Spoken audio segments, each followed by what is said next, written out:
Da- Boa tarde. E aí, tudo Hoje a gente bem? está com os cabelos desengrenhados. É isso. Eu, hoje eu tô de arquinho, ó.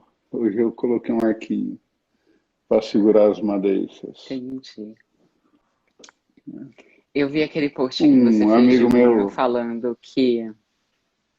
que hum, as entradas aqui significavam uma adolescência difícil, coisa parecida. não são as entradas, né? É a linha do cabelo aqui. Tem gente que tem ela muito em zigue-zague, né? E essa Tá. linha de cabelo, ela me informa que quando adolescente os pensamentos eram meio rebeldes. Então, até em livro, quando eu achei num livro escrito outro dia, como é que estava escrito? É que o pensamento do adolescente é diferente do pensamento dos pais, né? Então, ele tá mais focado para as opiniões dos amigos, né? Vai atrás mais da opinião dos amigos do que da opinião dos pais, né? Então, pode falar que é um adolescente rebelde, né? E se não for rebelde, tá acontecendo alguma coisa, né? Cara, e aí que tá. Quando você tem a linha muito retinha, muito certinha, né? Porque é normal você ter a linha bagunçadinha. Mas quando ela é muito certinha, você pega as pessoas como são boas para mediar conflitos, né? Tá, São ótimo. pessoas boas para mediar Porque conflitos. na sua fase conflituosa, elas conseguiam administrar as tensões, por exemplo, entre pai e mãe, essas coisas? Eu acredito que sim. Eu acredito que sim. Então é uma forma, né? E você me diz, como é que você tá? Hoje eu estou na casa de um amigo. Olha a zona que o cara deixa. Ó. Você acha que ele gosta de azeite? Não. Isso aqui é de azeite, né? Nossa. É, E ele você vai teve para que casa do sair, estamos amigo e expõe reformando. assim? Ele que me mandou vir para cá. Ele virou para mim e falou: Olha, eu preciso de alguém para ficar lá em casa, porque estão fazendo uma reforma e eu não quero deixar a casa lá sozinha, né? Aí ele ainda me manda: Tem pizza na geladeira, né? Aí você abre a geladeira, cara, todos os molhos que você imaginar para sanduíche tem aqui. Tudo que você imaginar tem para sanduíche aqui. E aí eu chego aqui, tá aqui o azeite. Eu não sei se isso foi uma mensagem, né? Olha, tem azeite se você quiser colocar na pizza, tá aqui em cima do balcão, né? Foi o que eu pensei. A pizza você já sabe onde está. O azeite ele já deixou acessível. Os molhos, Né? caso você queira fazer um sanduíche, olha, eu quero que você passe bem na minha casa. Né? É um Legal. barato. Mas é isso, amigo faz essas coisas, deixa a chave de casa com a gente, né? Você sabe como é que é isso, né, Dé? Deixar a É, eu chave de sei, casa tem com uma a leve gente. desconfiança. Uma leve desconfiança de pessoas que funcionam assim. Sabe que lá na escola agora não, Então, porque agora tem um movimento muito maior e a gente tem que ter lá os cuidados. Mas quando eu comecei a trabalhar sozinha. E eu sempre achei um desgaste, uma tensão, você ter que ficar abrindo a porta a cada pessoa que entrava. Então eu sempre aham. gostei muito de deixar a porta A porta aberta. aberta. Só que, além disso, eu também costumo ser uma pessoa um pouco desorganizada. Então, às vezes, eu não sabia onde eu tinha deixado a chave. Então, eu ia embora e eu ia voltar de manhã. Eu saía de lá às 10 da noite, eu ia, nossa, às vezes mais tarde. E quando desse 9, no máximo, eu já estaria lá. Muitas vezes eu chegava às 7 para atender as pessoas antes do seu horário de trabalho e tal. E às vezes Aham. acontecia de alguém chegar e ficar absolutamente escandalizado, preocupado, angustiado, porque a Largar a porta porta estava aberta, aberta. né? E agora a gente fecha, né? Porque agora tem alarme, tem um monte de coisa. E não sou só eu que fico lá, as meninas ficam trabalhando, a gente preza pela segurança delas também. Mas, Aham. puxa, quando era só eu trabalhando sozinha, ficava tudo aberto e era ótimo. Nunca tive nenhum problema. A única pessoa estranha que entrou lá uma vez foram dois guardas, que inclusive eram muito bonitos, que tinham ouvido um alarme em algum lugar e eles entraram Achando para. que era lá. Mas exatamente. E aí eles me viram e falaram, mas você está sozinha aqui? Eu falei, não, estou com meu paciente, estou atendendo. Mas você deixa a porta aberta? Eu falei, é, porque os pacientes precisam entrar quando eu estiver atendendo, igual vocês fizeram. E aí eles falaram, dona, é muito engraçado eu me chamar de dona. Dona, isso é muito perigoso. E aí eu fiquei olhando para eles e pensando comigo mesmo, dois guardas tão bonitos foram as únicas pessoas estranhas que entraram aqui. Que de perigoso tem nisso, gente? Mas eu entendi, mas eu entendi. Deixa pra lá, né? É, não, não vamos. Ih, acho que travou ali. Ah, voltou. Voltei, voltei. Voltou. Você apertou alguma coisa. Ah, a Ana falando que a gente fica lindo juntos. Que gentil, Ana, obrigada. A Ana é a esposa do Molina. Legal. É a Estamos esposa em do Molina. casa. Estamos em casa, né? A Então, gente a precisa gente fazer uma live junto, todo mundo junto. Só que tem que ser no YouTube, porque no precisa, YouTube precisa. comporta mais de um, mais de dois, aliás, Eu aqui. não, eu nunca fiz live lá no YouTube. Quer dizer, eu não sei como é que faz para colocar mais gente lá. Mas a gente pode Entra combinar, pelo sim. Zoom. Esse fim de semana vai ter, esse fim de semana vai ter um retiro. O pessoal, o Molina e o pessoal que trabalha com ele com hipnose, né? Vão fazer um retiro no fim de semana. E adivinha se eu não estou dentro, né? Vamos ver o que vai voltar do retiro. Acho que vai ser muito bom. Muito bom. Cê- Fim de semana no meio do mato com um monte de gente doida. Vai ser maravilhoso.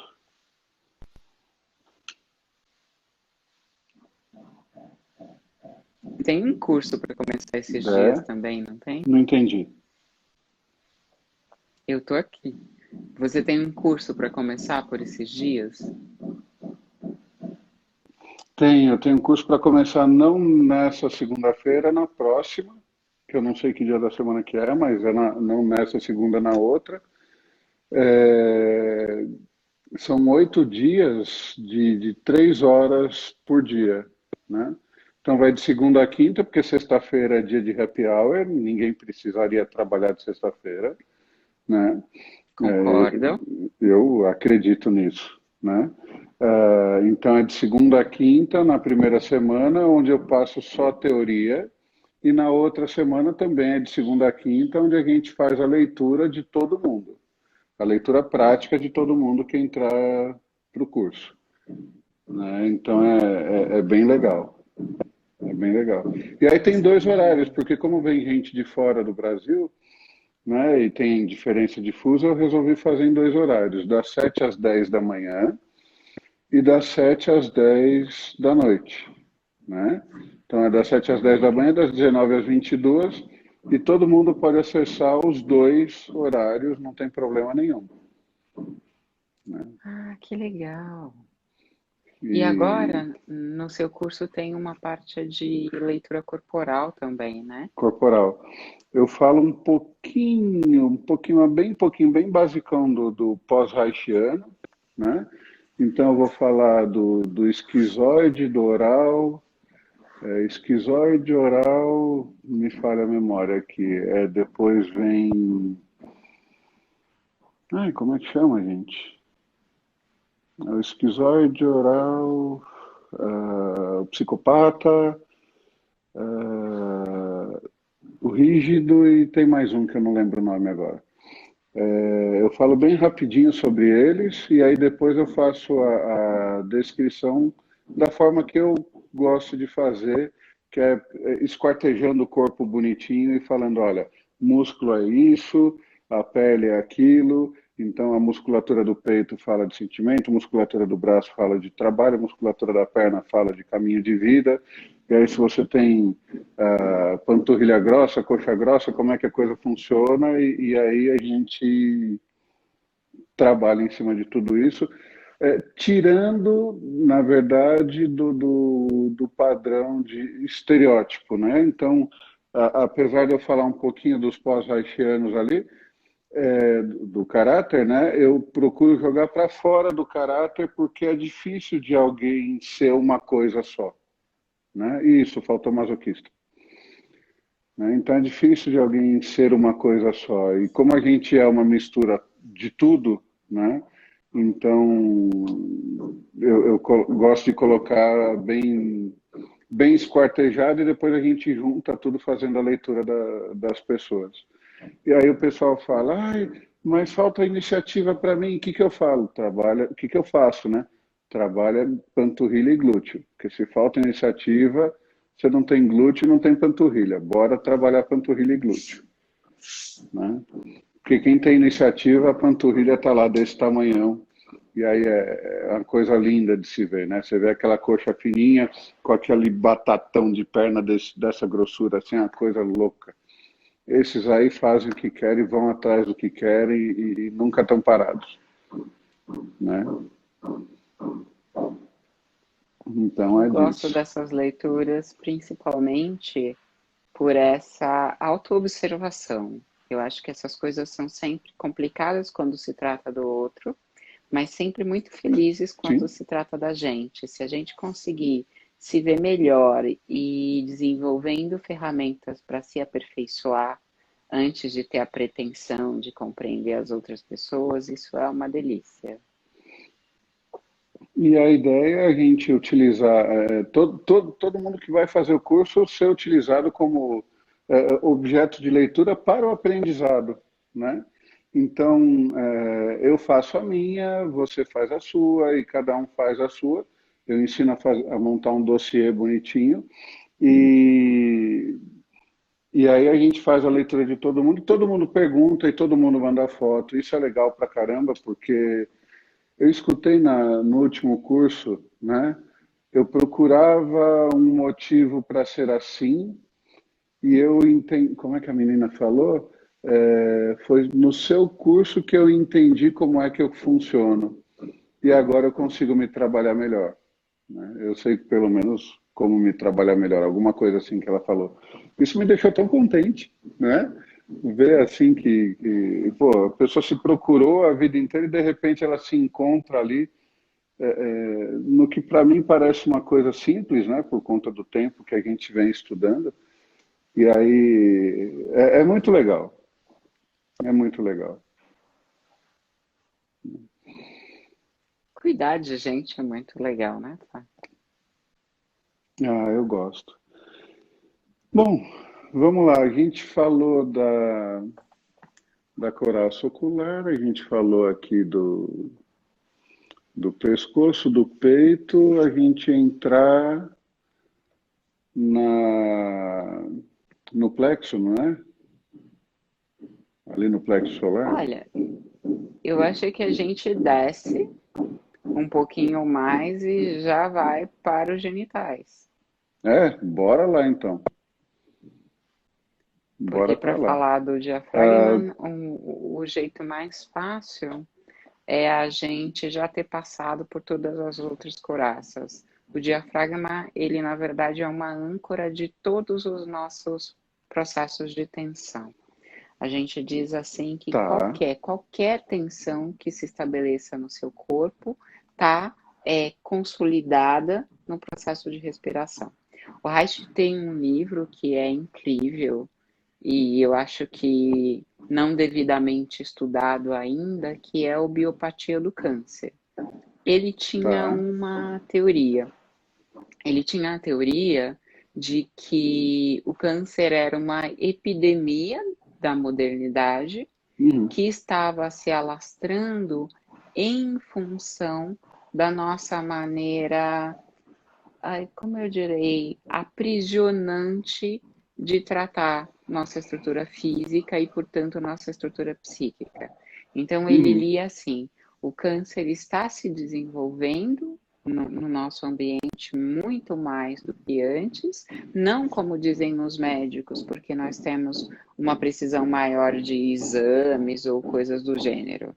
Ele está dizendo, hoje em dia nós estamos adoecendo mais, porque o nosso jeito de viver, de tratar o corpo, de tratar nossas emoções é um jeito doentio.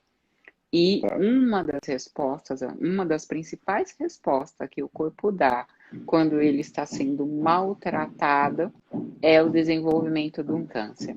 E o Reich pensava que o câncer, o tumor cancerígeno, é só a ponta do iceberg.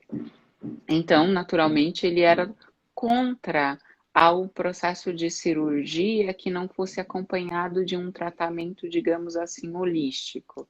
Porque Certo? ele pensava o seguinte: você tira o tumor, e é verdade que o tumor tem que sair, porque o corpo não tem, dependendo do tamanho, condição de metabolizar esse tumor, mas se você não tratar o organismo que gerou este tumor, ele Ele vai gerar volta, outros. ele volta. Porque a ideia é o corpo está doente e o grito da doença é o surgimento desse. E eu comecei a falar disso por quê? Porque segundo Reich, fazendo recorte desse livro, Biopatia do Câncer, não é a única interpretação possível, não é a única leitura possível, mas neste Uhum. recorte da leitura, ele diz que as células cancerígenas são anaeróbicas, ou seja, elas se desenvolvem em partes do corpo que não têm grande recepção de De oxigênio. oxigênio, exatamente. E existe, Aí, inclusive, teve, eu não lembro o nome da moça, né, que tiraram um tumor dela, década de 50, e pegaram para estudo. A moça já morreu, mas o tumor dela, dentro dos tubos de ensaio, está vivo até hoje, né? Inclusive foi para vários lugares no mundo para ser estudado, porque ele não morre, ele não envelhece e não morre. É muito louco isso, né? pensando nisso, eu podia ser modelo para alguma das nossas atividades corporais, né? Mas o Reich, ele pensa isso, então e aí ele vai, o raciocínio dele é o seguinte: se este tumor se desenvolveu neste lugar, é justamente porque este lugar está desprovido de oxigenação. E por isso eu estou fazendo essa Perfeito. relação hoje. A trava no diafragma é a base de toda a doença. Porque o Reich vai pensando assim: o organismo vai ficando doente, doente, doente, e num dado momento ele desenvolve um câncer. O Uhum. câncer nunca é um evento isolado, ele é sempre um evento contextual de um organismo que de alguma forma estava fragilizado.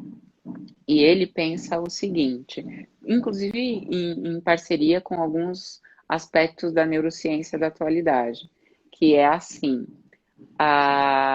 um evento emocional afeta o sistema imunológico, o sistema Uhum. imunológico afeta o sistema endócrino, e isso desencadeia uma leitura um pouco menos sofisticada do Reich dá um padrão que é o padrão que a gente usa didaticamente para apresentar para pessoas que nunca entraram em contato com essa teoria o estilo de pensamento dele. A gente usa a relação justamente das tensões musculares. A tensão muscular é um aprisionamento que impede a oxigenação daquela parte do corpo. E Esse vale lembrar que a aprisionamento, essa oxigenação de não qualquer parte do corpo oxigenação. está ligado também, está ligado à circulação do sangue, né?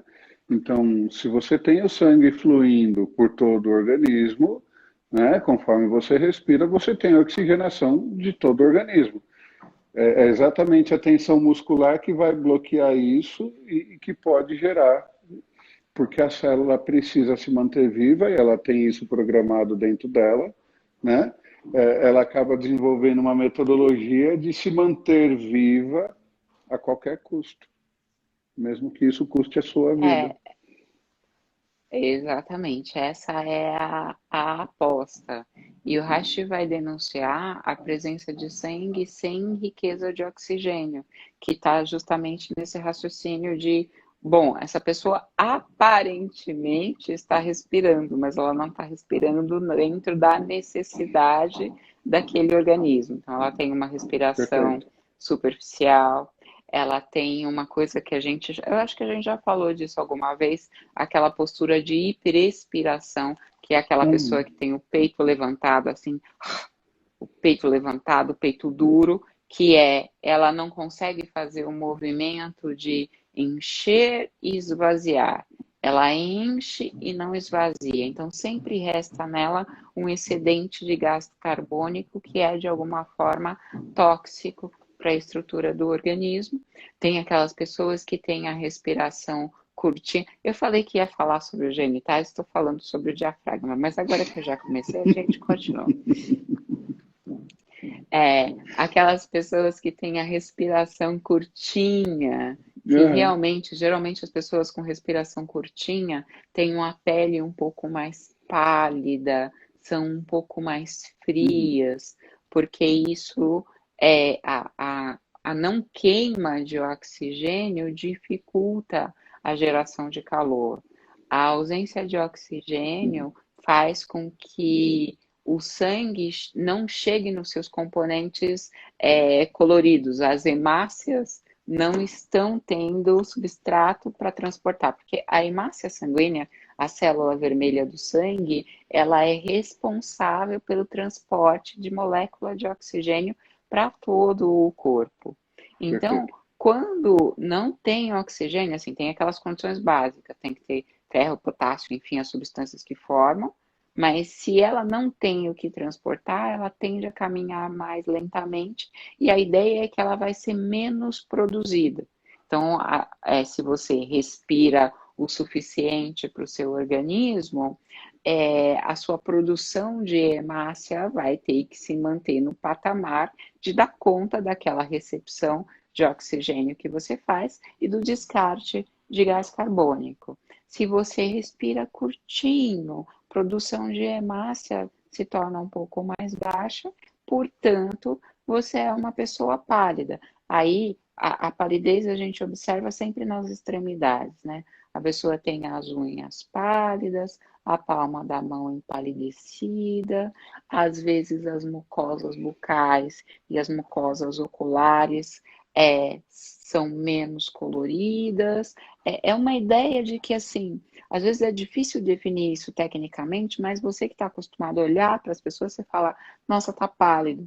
E é legal Uhum. que você pode não saber fazer isso genericamente, mas você sabe fazer isso em relação a uma pessoa que você conhece. Então, você conhece Perfeito. aquela pessoa, quando ela entra em estado de palidez, você fala, tá pálido? Não é essa cor na qual eu te conheço.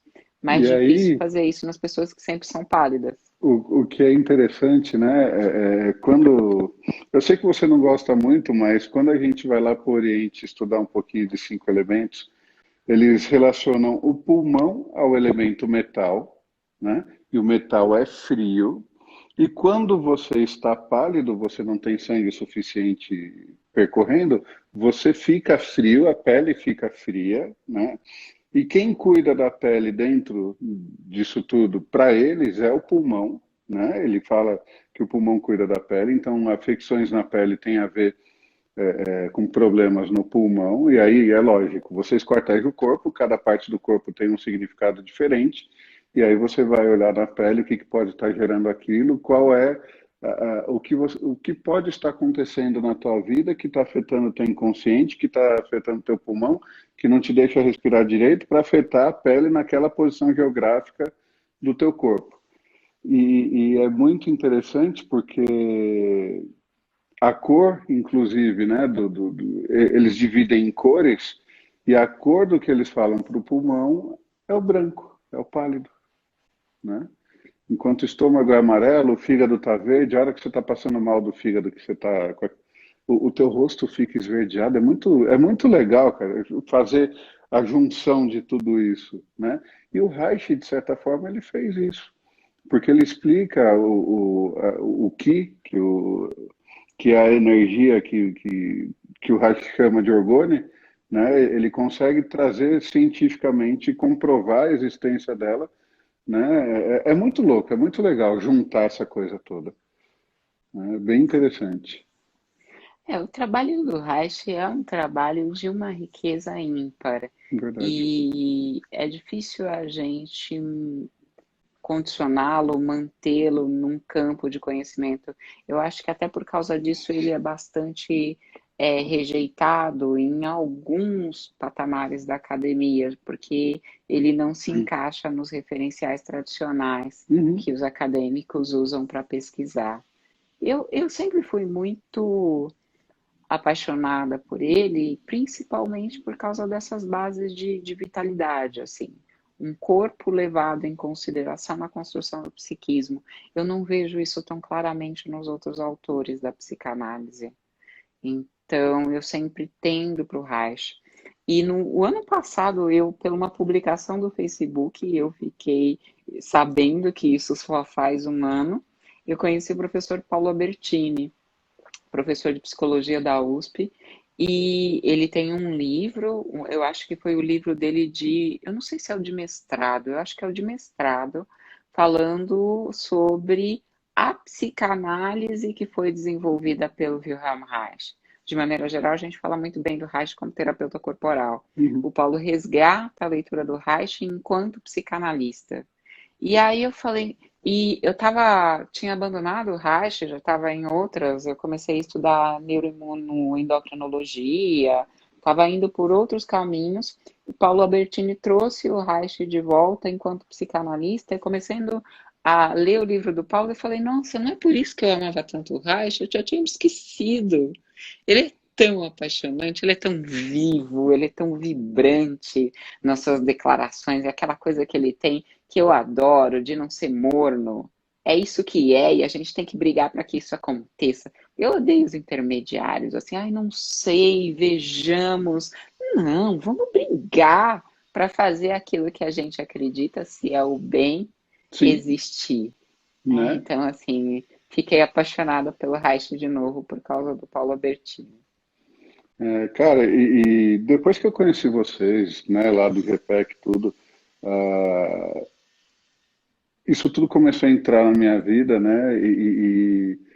Cara, não passa um dia que você não veja algo novo, diferente e belo, né? E que não traga, como é que eu posso dizer, um calorzinho aqui para o peito, como dizem os pós-reichianos, né? Que traz um calorzinho para o peito. Você se sente feliz em ver o desenvolvimento disso tudo, porque eu estava muito, vou colocar bitolado ou focado no Oriente, né? Quando você vem para o Ocidente e vê a riqueza do que foi descoberto com palavras diferentes, com colocações diferentes, com a metodologia diferente. Quando você, por exemplo, começa a descrever as coisas, você consegue criar desenho na cabeça da gente. Até eu que não consigo enxergar nada, eu consigo ver o desenho das coisas funcionando. É muito legal, né? E aí, putz, cada 5 minutos parecem horas assim de aprendizado. É muito bom, muito gostoso, né? Ah, sua ânsia de aprender, que acha que está na base de todo o processo de ensino. É de todo mundo que está aqui, né?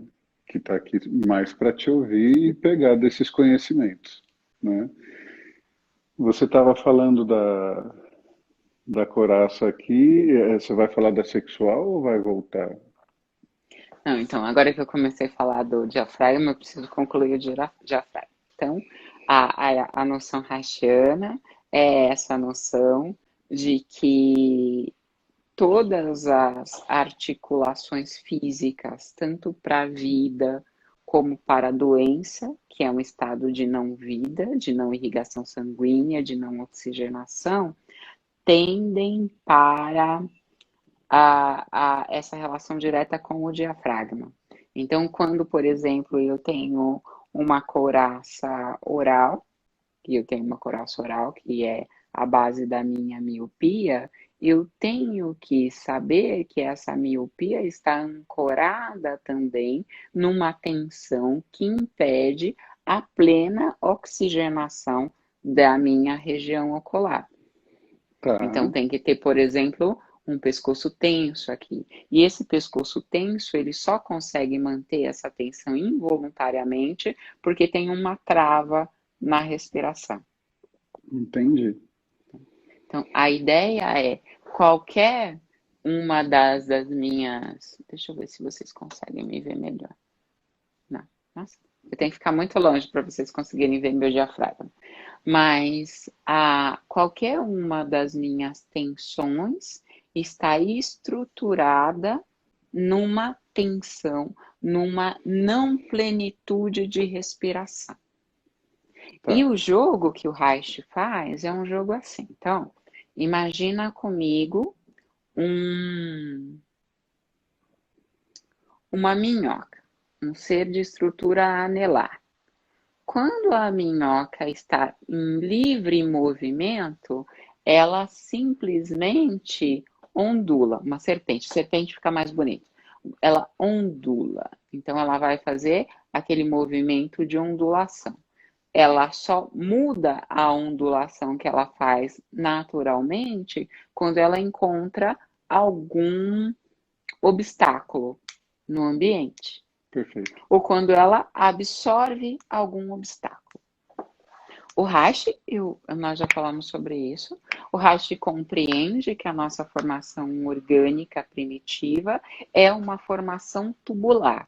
Por isso, essa observação das serpentes, das minhocas, como uma base representativa do nosso movimento. Então, ó, é uma alegoria. Não quer dizer que eu seja uma serpente. Gostaria de ser. Faço peeling no inverno para trocar de pele como a serpente, mas não sou. Então, mas, pensando até um pouquinho no raciocínio darwinista, eu uso isso como referência para observar meu movimento. Aí, dentro dessa lógica do movimento ondulante e livre, o Reich observa os bebês. Lembrem-se dos bebês que vocês já observaram. O bebê se mexe inteiro o tempo todo. Eu Uhum. acho até que aquele hábito que as pessoas tinham de enrolar ele num charutinho e amarrar e prender no Aquele berço, é presinho porque assim. elas tipo, preparado para a hora da morte, né? Tem uma oração católica que diz que você tem que dormir preparado, porque se Deus vier à noite te pegar, você está pronto. Então você dormia com as mãos no peito. Uhum. Eu sempre não, mas para mim também tem um quê de não bota a mão mais para baixo, não sai passeando por aí, porque esse negócio de gente descontrolada dá muito trabalho. Então você fica com a mão aqui. E a gente tem uma estrutura social que foi caminhando a nossa percepção para o peito. Eu acho super engraçado, para o peito e para cima, para o busto, né? Então, por exemplo, agora eu já estou devagando, mas espera aí que eu já volto. A escultura grega, ela é uma representação do corpo inteiro. Então, uma das minhas favoritas, o Davi de Michelangelo, ele é uma representação do corpo inteiro. São Uhum. as mãos do Davi, são os pés do Davi, são as costas do Davi. Não é o rosto do Davi, não é só o rosto do Davi que representa o Davi. Aí a gente tem uma coisa aqui que é assim: você põe uma faixa no olho da pessoa e pronto, não é a pessoa. Aquela orelha da pessoa, aquele pescoço não é da pessoa, a bunda Isso. não é da Eu pessoa, nunca vou a reconhecer nossa. a pessoa se eu não enxergar os olhos dela, né? Que doido! Parece criança de 5 anos que imagina, 5 não, 3, que imagina que fechando os olhos o O mundo mundo some, some, né? é. Zoado total.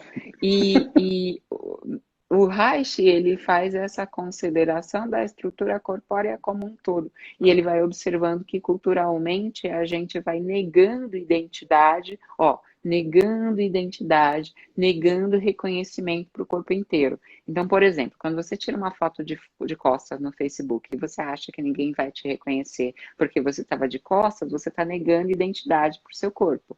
Se você nega identidade, você nega reconhecimento para o seu corpo, muito provavelmente você está negando respiração e irrigação sanguínea também. Uhum. Aquelas partes que você trata representativamente como se não fossem suas, essa representação psíquica, para nós psicanaliticamente, significa falta de reconhecimento orgânico. Então, aquela parte do seu corpo para a qual você não olha é a parte que, quando você ficar doente, vai ser a primeira a deixar de receber nutrientes. Perfeito, perfeito. Olha que É a bacana. primeira que deixa de receber irrigação sanguínea. O Paulo foi até a casa, o Pedro, né? Pedro Paulo. Ele foi até a casa do meu irmão, que eu já fui lá colocar a lombar dele no lugar uma porrada de vezes, não adiantou. Eu falei, Pedrão, vamos lá comigo? Vamos, foi lá comigo. E aí o meu irmão tem, quando criança, caiu, ele foi mexer no fogão, tinha água fervendo no fogão, a água virou em cima dele, então ele tem do lado esquerdo, é do lado esquerdo, algumas manchas por conta dessa água que caiu em cima dele. Nas costas, um pouquinho em cima ali do rim, né? Ele tem uma mancha escura com um pouco de pelo em cima da mancha. E você não vê mancha de queimado com. O queimado nunca fica mancha. Ele pode ficar manchado, mas ele nunca cresce pelo, né? Então imagina o Essa é seguinte: lógico. olha o raciocínio do Pedro como um negócio espetacular, né? Ele falou: olha, você está com a dor na lombar, você tem essa mancha um pouquinho, é uma mancha do tamanho da minha mão aqui, né? Um pouquinho para cima ali do rim que está ali na lombar. Imagina que você se queimou há um tempo atrás, né? Então todo o teu organismo chegou ali e se comprimiu porque ele ficou com machucou, né? Ficou machucado. Doeu. Ele precisou da proteção, por isso que ele colocou os pelos ali, inclusive para proteger. Mudou a cor da pele, né? Escureceu a pele, ficou manchado, colocou pelo. Então, dependendo da situação que você está passando, isso pode gerar não digo um esmagamento, eles usam um outro termo, para dizer que a musculatura pode estar sendo requisitada ali por conta da memória celular do que aconteceu quando ele era criança, quando ele era pequenininho lá, foi mexer no fogão. Olha que viajada, né, que você faz. A mesma coisa quando você tem a cicatriz de uma cesárea, por exemplo, porque imagina que você tem vários tecidos ali que de repente foram cortados e você vai juntar, né? Então o que que você está fazendo? Você está esticando tudo em volta para manter uma parte ali segura, onde o teu organismo teve que criar uma emenda ali com um monte de tecido ali no meio, né? É muito louco, e aí, falando de coraça, né, você não tem o fluxo de energia passando ali do jeito que a natureza gostaria que passasse.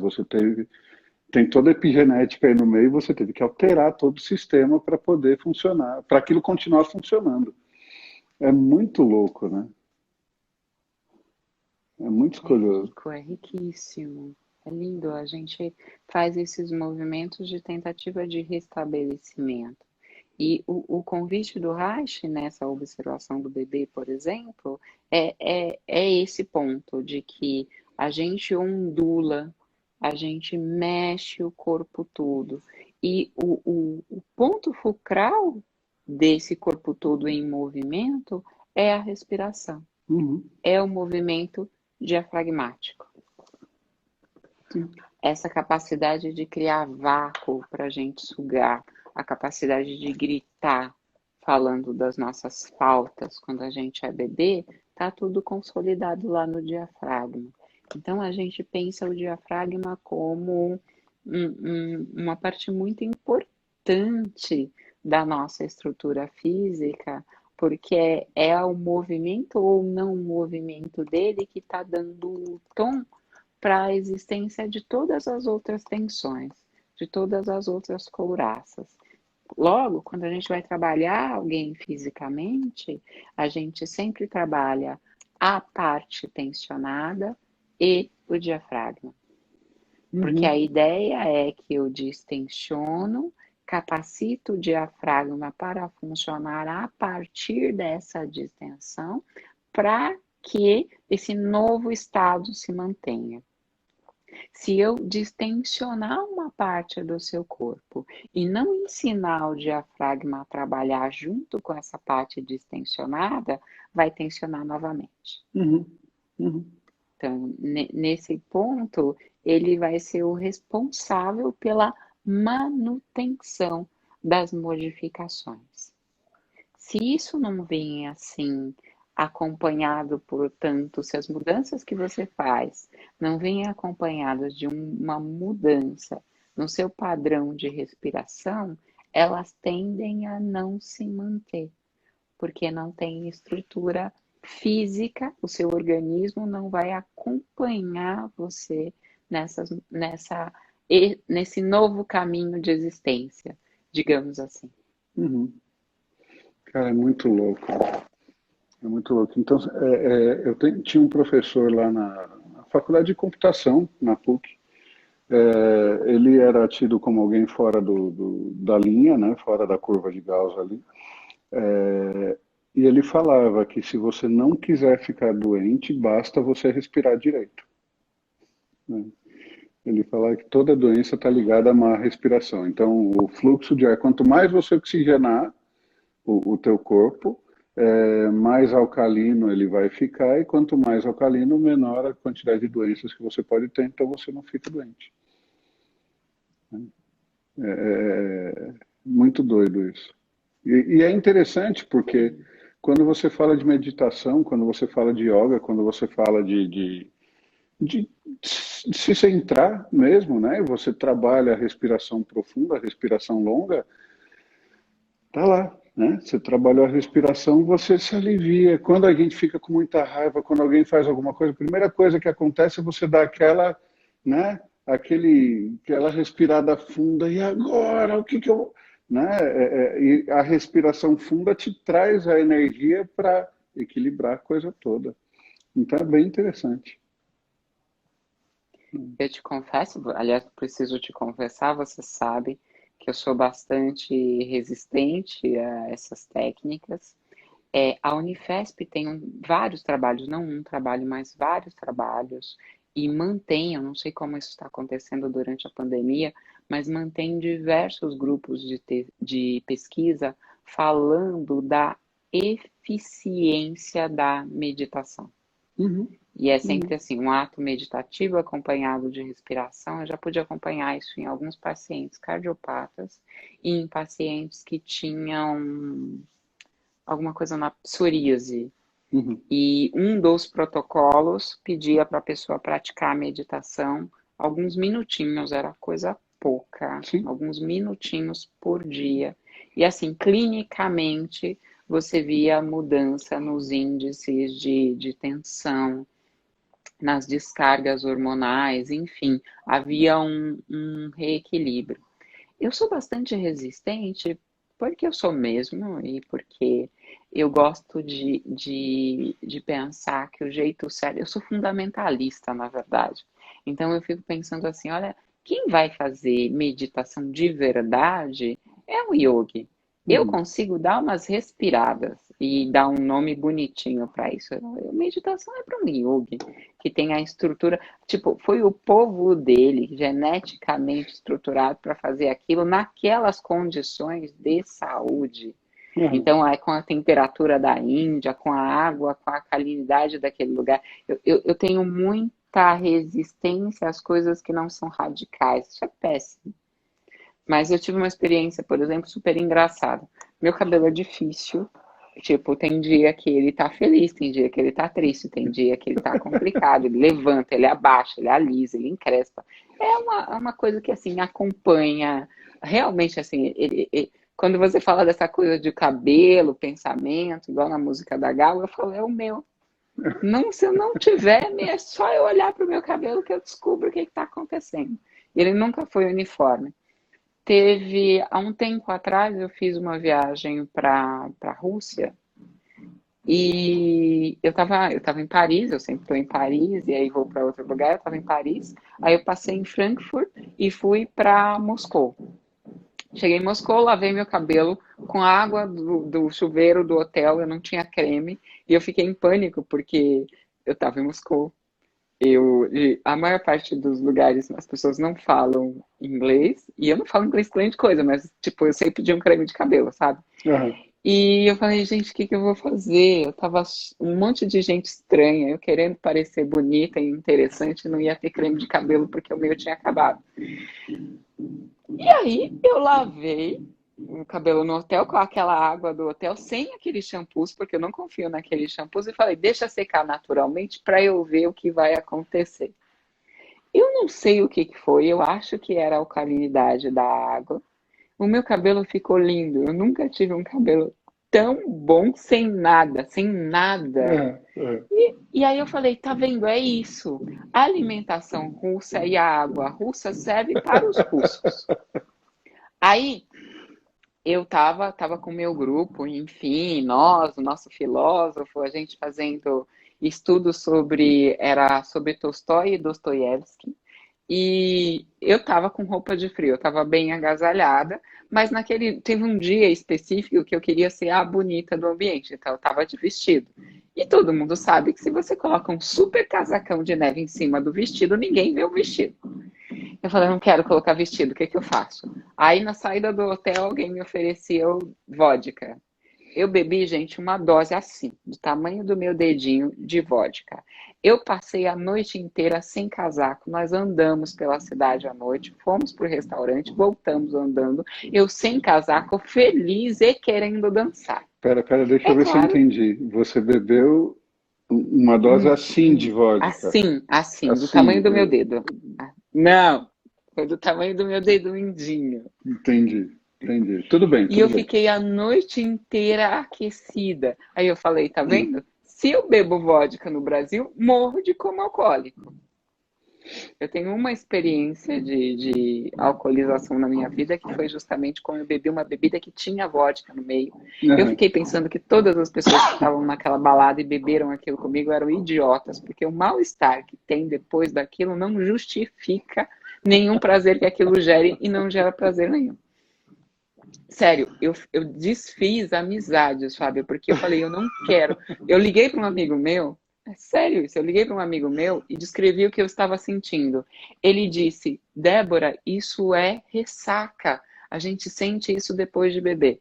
Aí eu perguntei para ele, você sente isso todo final de semana quando você sai para beber? Porque ele saía para beber todo final de semana.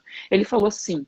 Eu desliguei o telefone com a plena certeza de que ele era um absoluto idiota e que eu não ia mais conviver com ele. Gente, eu não convivi mais com o rapaz. Eu até devia ser uma boa pessoa. Ele é Mas eu falei, masoquista. idiota. Não, Ele é não sei, eu não quero masoquista. conviver com gente assim. Não vou. Então, isso, sei lá, eu tinha alguma coisa perto dos 20 anos, 20 e poucos anos. E aí minha outra experiência com vodka foi em Moscou. E aí eu falei, tá vendo? Serve para os moradores daqui, para o frio daqui. E aí isso acaba dando base para o meu fundamentalismo. Então, bom, mas isso é só a meu jeito restrito de ver a realidade, e o que os estudos têm demonstrado é que, apesar dos meus preconceitos, mesmo que nós não façamos uma meditação ou uma yoga com a perfeição que é feita pelos nativos, pelas pessoas que desenvolveram o método, nós alcançamos muito dos benefícios. Perfeito. Então, independente dos meus preconceitos, eu, eu, eu aplaudo quem se dá a esses cuidados. Eu acho isso muito importante. No final das contas, no fundo de tudo, eu penso assim: você tem que descobrir quais são as suas maneiras de te cuidar. E Que as pessoas me falam. você falou da psoríase, né? A psoríase a gente sabe do fundo emocional que tem nela, né? É, aí você está falando da meditação, da respiração, aquela coisa toda. Eu falei que quem cuida de pele é pulmão. Aí você medita, você respira, aí a psoríase melhora, né?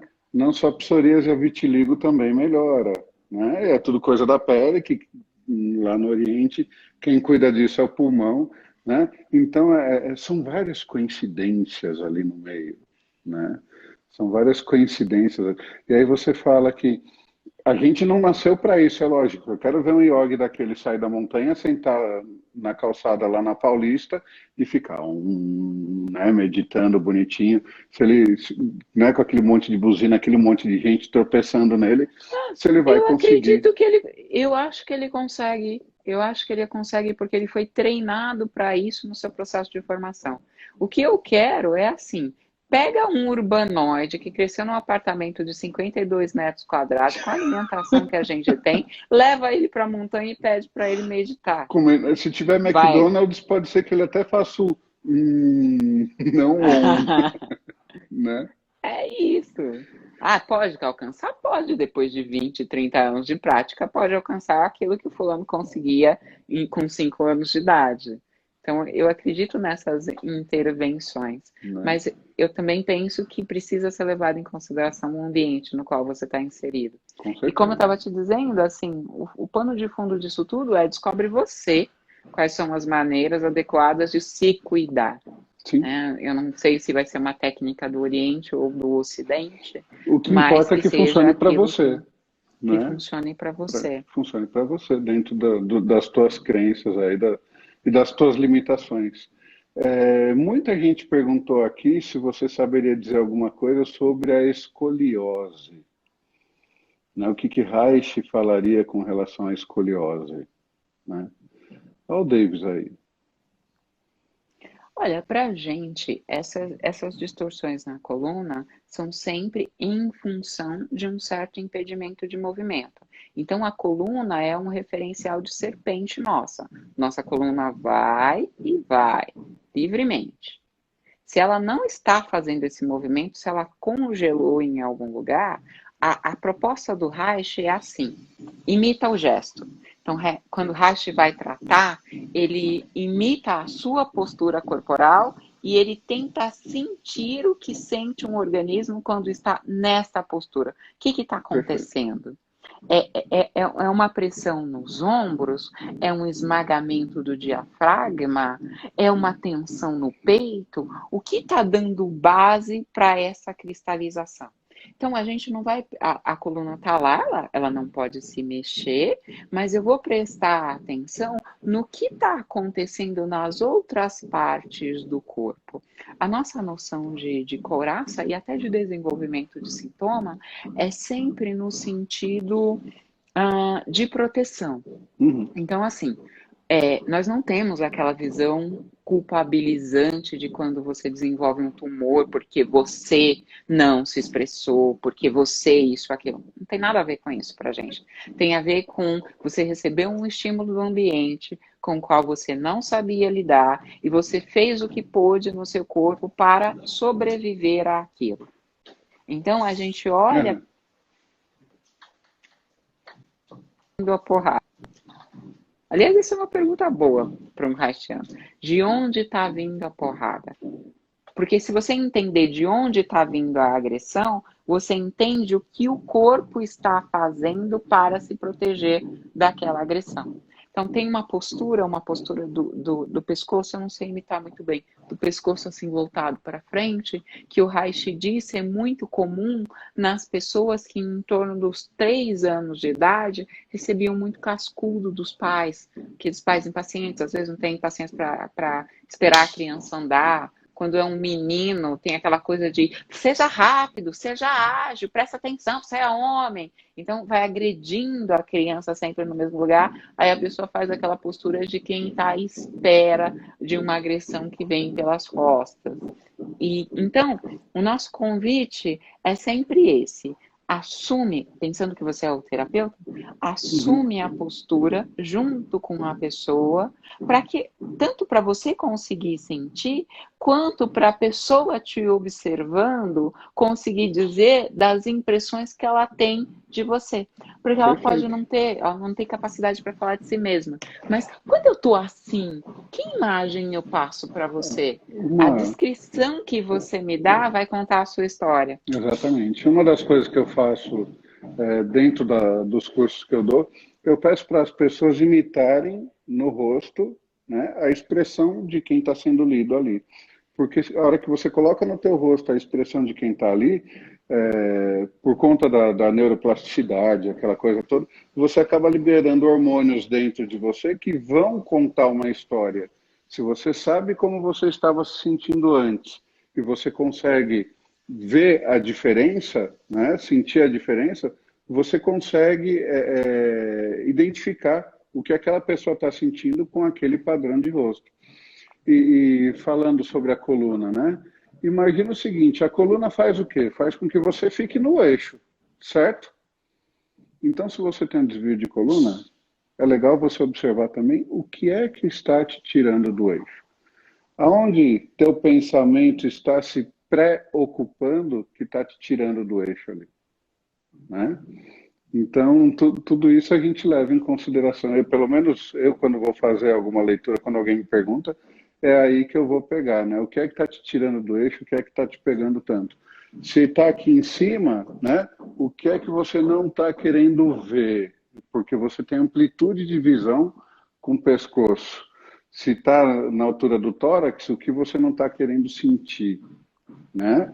Se está na altura da lombar, é o teu jogo de cintura. Né? Teu jogo de cintura para se, de repente, para desviar das antas que aparecem no meio do caminho. Né? Então, você está sendo rígido com o quê? Porque se a coluna fala, se a vértebra fala, né, de eu conseguir me articular, né, uma articulação, você está lá se articulando, o que é que está te deixando rígido? E o que é que está te tirando do eixo? Né?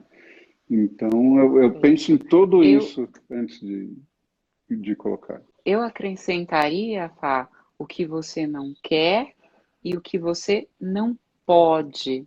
Perfeito. Porque a aposta do Reich é que nós somos vida em movimento, curiosamente. Então, a gente se daria a todos os prazeres se não fôssemos impedidos por determinadas estruturas sociais. Então, de repente, você por você mesmo sozinho viraria o pescoço para lá e para cá, porque é curioso, porque é vivo, Né? mas você aprendeu que para viver naquele ambiente e as pessoas não te baterem, não te deixarem passar fome, ou terem um mínimo de cuidado com você, você tem que fazer assim, quietinho. É. Então, a pergunta sobre as modificações corporais para nós também passa por o que você teve que fazer para continuar vivo na sua casa, Olha, na sua casa. que louco, né? O que você entendeu do ambiente que fez você agir de tal forma a pensar que para se manter vivo você tinha que ficar fechado, encolhido e voltado para baixo, com a cabeça baixa o tempo todo, trazendo isso aqui para frente, né? Muito importante para a gente se entender parte de uma estrutura social. Não é tudo a gente não consegue fazer tudo sozinho. E os Uhum. processos terapêuticos são para a gente também aprender com quem brigar.